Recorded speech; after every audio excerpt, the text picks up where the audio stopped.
So, good morning mga idol. So, nag-check up tayo ng ating Mio. So, nasabak kahapon sa CEDEX.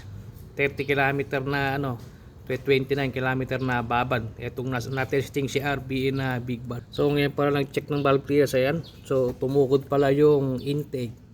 So, inaayos ko ngayon. Nag-adjust tayo. Tapos ang adjust yung intake, yung exhaust naman. Ayan. So, nagugusan rin tayo ng CBT. Ayan. At nagkalangis dito sobrang hataw. Ayan. So sulit at nababad namin. Ito yung head na kinabit namin na nakaraan. Yan yung RBN na 2824 big valve head para sa MIUI 125. Sulit Tapos G Racing oil lang ang ating baon, yung full synthetic. Ayan. Ano po ito, naka 59 bore. Ayan, big valve 2024. Naka tayo, throttle body at CBT. Yun lang po ang nito. Tapos power pipe.